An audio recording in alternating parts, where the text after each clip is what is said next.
Hello, this is Janet Gallen welcoming you to Love Letters Live.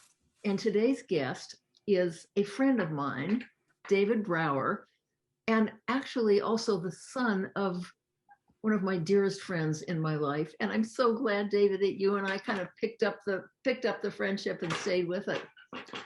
Can we talk Indeed. about can we start off with your background, because I think that's important as hmm far as how you got to where you are now in looking for love and expressing love and being able to do it. So you're from a significant theatrical background, people we all know. Would you like to just talk about that? Sure. First of all, I'm just so delighted to be here with you. This is beautiful, and I'm glad that we're carrying the torch. Me too. We've taken the baton and we're carrying the torch. Yes. Gosh, where to start? Your father would be so pleased by Oh yeah, I'm sure he's I listening. miss him. Well, I grew up in a Hollywood family, Hollywood theatrical performance family, both the performance side and the business side, and Would you like, grew up. are you comfortable saying who they are? Because they're people that I happen to really like. So, Well, I'm not sure who you're referring to, but my dad is Mitchell Brower, and he was married to my mom. Gosh, Florence Patricia Pope. I guess we call her Tricia Brower or Tricia Strauss afterwards, etc. Those are my direct family, of course. And yeah, so I grew up in that environment and with the people in that world, and actually for a large part in Beverly Hills also. And had the experience of being kind of that, stuff we see on television, right? And in the movies and everything, which has its ups and its downs and its good and its bad sides. And at some point I decided I just couldn't really handle to be in that world. There's too much ego and too much pressure. And what were the pressures on you? well, there's a lot of money in Beverly Hills, right? In that whole LA world and everything. And it's very ostentatious and very in your face. And, it challenges your perception of your self-value, of your self-worth, of, you're in comparison, you're in FOMO, fear of missing out. Mhm. You sometimes don't feel good enough. You never know what is enough. When you have 16-year-old kids coming to high school driving Lamborghinis and Ferraris, it kind of twists and you don't even have a car.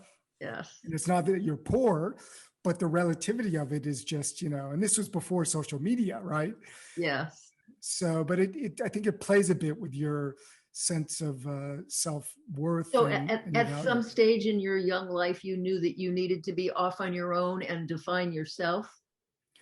Well, I kind of got pushed into that a little bit just because, it was like kind of a big transition in my life from grammar school to high school. I was a really small kid. Oh, I was like under 5 feet tall until I was 17 or 18, which is pretty darn small. And yet I was really athletic. But the transition from grammar school to high school was horrible for me because I got into the school where all the kids were much bigger. uh-huh. And so I didn't get on to any of the sports teams. So my whole life at that time, because I didn't really care about school, my whole life at that time got shattered.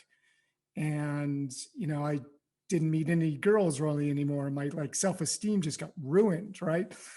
And I didn't really feel like I could find my place. And I lost friends because of drugs, because they would all take drugs and I got Uh, sick all the time and so I lost everything. I actually spent a year and a half in high school kind of almost with no friends. Like I'd lost all my existing friends. that So is so it was sad. very, very That's such a terrible time to be in that predicament.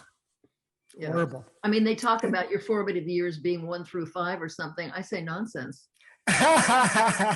Yes. yeah, I agree. For me, High it was school high years. school. Yeah. Oh yeah, for me, it was totally high school. So, but it taught me suddenly I had to figure out how to kind of survive, how to connect with people in a different way. And I started really looking at that. And I had to go out and do sports outside of school, like do taekwondo. I had to show up at 6 o'clock in the morning and do jogging, like anything to just kind of get it in because there was nothing else I could do. What And so I what was started to your learn to be independent. Okay, but just to go back for a minute, knowing your father as I do, and of course, knowing a friend is different than knowing a father. Oh, What, yes. sure, if you can say, if you're comfortable saying, or if it makes sense, what was your parents' reaction to the torment you were going through in high school, or did you keep it stifled? Well, I mean, let's put it in perspective. My parents got divorced earlier, right? I was about 7 or 8, Uh huh. and then my mom got remarried when I was maybe 12. So I'd had sort of a new stepfather there, but I didn't see my dad much more than on weekends that I can remember. But did you talk to him about what was going on, or was that I kind of don't even narrow? remember at Huh, the time who I spoke with. I have very little memories about who was able to kind of help me through sure. that. I mean, I'm sure I talked a bit to my parents, but I mean, like there was not much we could do about my size. I remember going to the doctors with my mom. The doctor said, well, we can give him hormones and things. My mom was like, absolutely not. Right. You can stifle the growth in that way. Um, and I don't know, my dad wasn't really around too much during at least Yeah. the years in that period there. So, and he was doing his own thing, and which was fine. I Sure. just, and I don't know, I I just I got kind of lost. I got really lost and sucked into that, and just kind of felt like it was almost normal, I guess. I mean, everyone seemed to be going through their own I think what kind you're of saying thing. is true. I think whatever we have in life is the Yeah, wallpaper. It's the normal. Yes. you So know. at some point I just want to move it along to when you did find love and you found the girl. Did you move did you move to France for, I mean, I remember you as a child, you and your sister and you're all being in San Francisco and we went on the boat and yeah, Yeah, I mean, I was just I thinking of. remember that day very, very well. And then kind of next I heard, well, talk about moving to France. Did you do that on your own first and then meet the woman who became your wife? Yes, yes. No, I didn't know anyone when I moved to France. To put in perspective, because I didn't know what I wanted to do with my life, and I'd studied political science only because it's the most creative thing you can study, right? I mean, politicians are the most creative people, making up all sorts of stuff. It's great. They're genius. So I was like, wow, this is pretty creative. I can do this. And so I thought I was heading to go to law school. I take the LSAT, do horribly, and it's a sign from the universe, it's not here. Don't follow the Joneses and take a break. And my dad, who had been trying to make a movie 20 years earlier about the love affair between Simone de Beauvoir and Jean-Paul Sartre, Ah, uh, had a lawyer that had helped get the script to them that he had met. So he called in 20 years later, this lawyer, to say, could you give my son a little job just to kind of get started? uh-huh. And so I was in a mailboy job there for the first Where?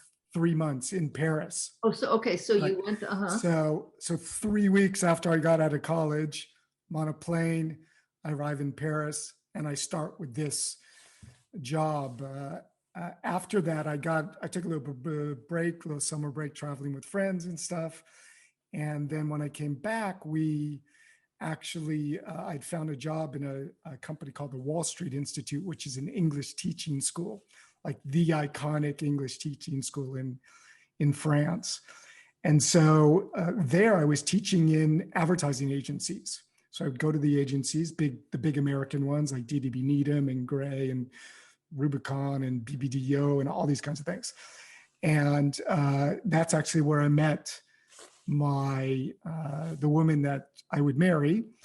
And yeah, that's kind of how it happened. And it was such a great time because I worked very little at this English teaching because people would cancel all the time.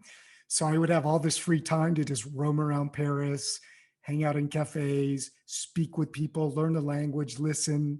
And I really immersed myself by not doing the expatriate thing. I went and just surrounded myself by French people. Now tell us a little bit about her because About, and yes. yes, well, at some point I heard from your dad that you were Mhm, marrying a woman in France and she was significantly older than you, right? mhm, yes. And I mean, how did that work? I mean, were your parents concerned at all, or just plain happy for you? I think everyone was a little bit concerned. I mean, to put it in perspective, it was really, I have to be delicate how I say this. We were in love, Yes. and we were, after a year together, we were living together, and we had a life. Mhm. And yet, I was having troubles getting like my next carte de séjour, or, my visa to be able to stay and everything. And so I Oh, said, well, why don't we just get married? And this way that'll take care of that. So it's kind of a green card thing, right? And so that's what we did. We trusted each other, and we were, well, it was a green card thing with you know, somebody you loved, so yeah, that's no, exactly. yes, right.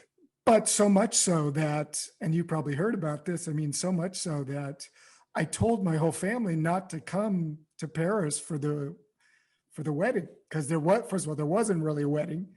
We went to the mayor's office and signed some papers and had some witnesses. And then we had a party at our home, Hmm. with 50 people or something.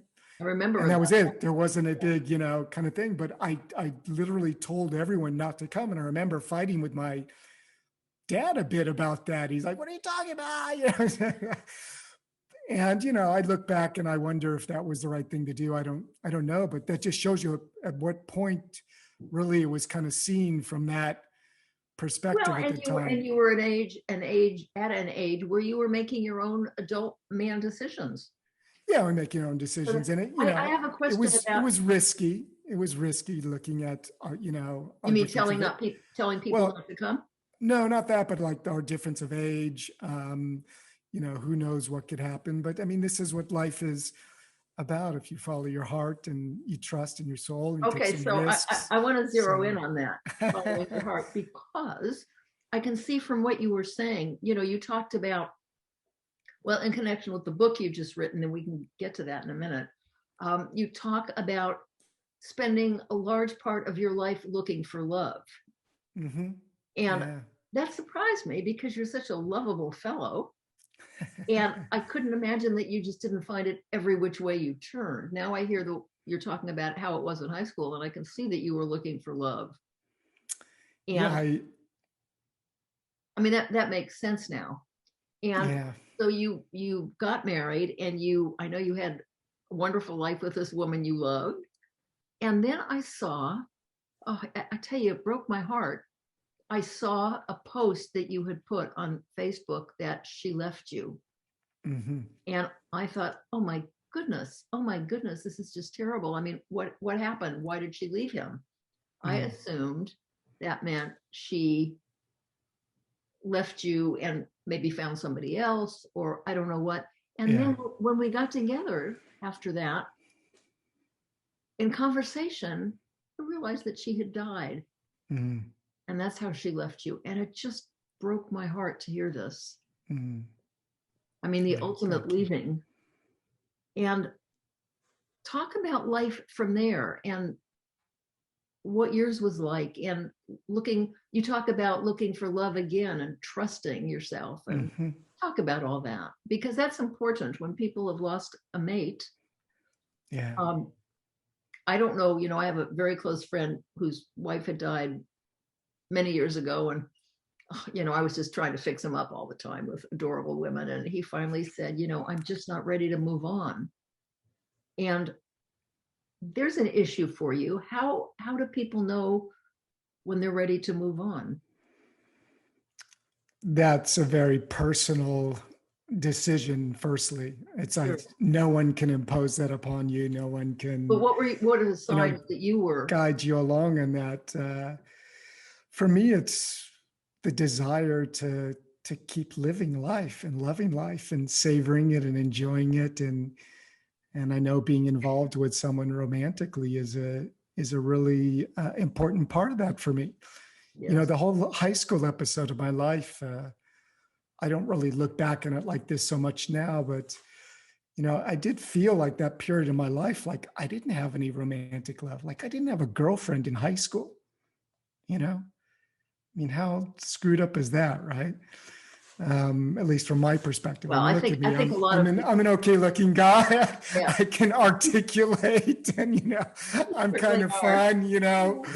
I'm a good person, at least I think so. So anyway, somehow it felt like there was something really like missing from my life, like there was something I had to make up for or something like this. So anyway, it's I know when that my beloved would want me to be, Yes. reconnecting with love on Yeah. my timing and in my way, and that's a gift from her and a gift from me to her. Right. And I that's think what it's we're really important. here for, is to just be resilient and to come back again. That's what being alive is Oh, to good come you. back again, and trust again. And okay, it gets broken, our heart gets broken again, and it's surely going to happen to me. I mean, it's that's just kind of how it is. And to just navigate, and it's not so obvious for me. I mean, I was married for 27 Oh, years. I know. So it's like, I mean, really, that's the longest, obviously longest. I'm married more than all my parents had ever been married. Right. Right. I'm married more than most people have been, and Yes. beautifully married. I So think I think you've got a good feel for, and I think maybe this is an important part of moving on, is to know that if you love somebody again, you love somebody new, it does not take anything away from the love you had for the person you're no longer with. absolutely. And I suppose in some ways, it's almost like when I changed countries the first few years, I was in a horrible comparison mode. Like, Were why you? do they do things like that here? They do it like this there. You do this a little bit. And I think in, romantic relationships, probably there's a part of that happens.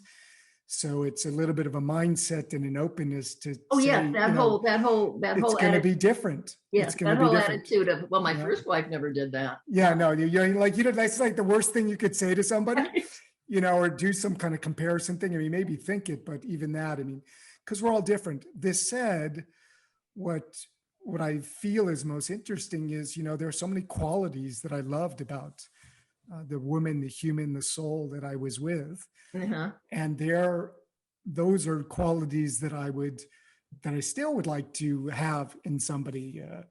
And there's Sure. lots of them. And as I, meet other women, other people, and just have my own ideas and fantasies, or like desire for something different, or, whatever, I think you get a sense of like the possibility and the abundance that life can offer us. And even though we're all unique, and I totally believe that, and I want to feel that way with somebody, to be uniquely desired, I do believe that we can be, reaching out to receive and recognize these qualities in other people, which lots of people Okay, so have. let's use that as the segue to your book, because the title of your book, you say, It's Dance of the Love Caterpillars. I don't know if you yeah, can see it here. and I read it and I was struck by a couple. Sides. It's lovely. It is so lovely. I was struck by a couple of things. Mm, One was the two caterpillars going up opposite falling branches they were willing to risk death to get to each other, or they were not aware of death as a risk to get to each other. They focused only. And the other thing that really struck me, and probably intentional, but you say that while I was reading this book about these two caterpillars, I was so caught up in the moment of their finding each other that it never occurred to me, and it came as kind of a thud in my heart, to realize that they were going to go through something that made them two completely different creatures. They were going to become butterflies. They were going to go into a cocoon and come out different. And would they still be appropriate for each other? Yeah. That really struck me as an issue that is true of people who who go through a variety of steps and passages in life, and they're not the same people as they were 30 years ago when we met them. Mm-hmm. Neither are we. And what impact does that have on love? So you Yeah, that's a beautiful part of this story. And, Isn't it you though? know, caterpillars, when they go into the chrysalis and they have this metamorphosis, what's really fascinating is it's not a transformation, it's literally a metamorphosis. Like it's like the Yeah. entire DNA becomes a whole new soup. Yes. And And then what to enable do they this do with each other? rebirth. What? Yeah. And I mean, there's such a mystery there of what happens and how can they even possibly know what that will be like. Like no one's come back from the other side, right, to tell them, They you also, like know. most of us, they So, don't know that they're going through changes that will be forever you do, gripping. I yeah, know. you Well, don't that's know. true of all of us, isn't it? And you don't know if, again, like if you go through such a metamorphosis, like will we even recognize each other? Will Huh. we still be together? Break my Will we, heart further. Yes. if we do this? And yet, what if this is our destiny? What if, because we're drawn to this, what if we don't have a choice? What if we do have a choice and one wants it but one doesn't? It's such a allegory to life. We have almost a tendency in love relationships and other relationships, like you don't try and stretch too much out of the status quo, because Right. what if you grow and the other person kind of can't Uh-huh. somehow Uh-huh. respect that or honor Right. that, or in their own way, kind of keep the dance going Yeah. between you. If on one part of you, you decide that you want to have something else, you want to experiment with something else, it's really tricky. It really is It's tricky. really So risky. tell me how people could get this book, because as we're talking about it, I am seeing something that I didn't even see as I was reading it, being an adult as I am. But this is a wonderful book for children and to teach children about love and change. Yeah. Where do we find this book? How can people get it? You can find it on Amazon, Okay, obviously around good. the world. You can also find it on bookshop.org, which I Okay. wanted to, in the United States, I wanted to make available to people who wanted to support their local bookstores, is another way to access it. And I will say there's an exquisite, I don't know if you've had a chance to listen to it yet, Janet, an exquisite audio version. So it's me narrating and telling the story, which is accompanied by a really exquisite, originally composed music soundtrack by Okay. Viara Ivanova Dietrich. And it's really, you can listen to a minute sample of it up on Amazon. Okay. And it's I just a completely different way to experience the story. And interestingly, as you were just kind of saying, you're like revisiting the story. People are rereading it multiple times, which I is can one of see the, why. So, and I think, yeah. I think about baby gifts. And I happen to like the idea of giving a newborn a book that that child will grow into. Wow. Yeah. You're That's too young great. for it now, but hold on, Yeah. you'll be there soon and then you'll be driving. Okay. So, Yeah. being about love letters as I am, if you were to write one right now, who would it be to? Who would it be to? Wow. Is it going to sound horribly egotistical if I say it's to myself? No, no. And by the way, letter, I like that a lot. I like that a lot. I encourage that, by the way. And workshops that I do, writing a love letter to yourself is fabulous. Yeah. And yes, I hope you do it. And by the way, when you write that love letter to yourself, there is something about patting yourself on the back as a way of reinforcing the good that you have done in this life and what you've come through. And I think mailing it to yourself, you put it in an envelope and you address it to yourself and you stamp it and you send it. And when it comes to you, yes, you open it and read it, and you will see, happens all the time, that the you who wrote it is different from the you who reads it. That's beautiful. It'll be an eye opener for you. And then you can put it in your, I don't know, whatever, stick it in your desk drawer. And someday, generations from now, somebody's going to find it. Yeah. Yes. You have nieces and nephews and cousins. Well, I know you have a cousin. There is something that, I mean, when people are comfortable doing this, to write a letter to yourself and saying, dear David, I'm writing this to you, but I'm going to send it to Jennifer. I'm going to send it to whoever it is in your life, just so they'll Mhm. know how I ended up. Mm, Oh, nice. I hope you do that. There's so many Yes. possibilities. Well, I want to Thank thank you. you for doing this with me. It's a pleasure to see you here. And Absolutely. we'll get together for lunch soon. Sounds great. Okay, thank you, Thanks, dear. Is Janet. there any last minute little thing you would like to say about your book, or Um, have we done a complete job? I just want to say one of the other messages of the book is really, in spite of all that we've spoken about, is to just savor the moment, savor Yes. life, Yes. get as much pleasure, even if it's purposeful for you.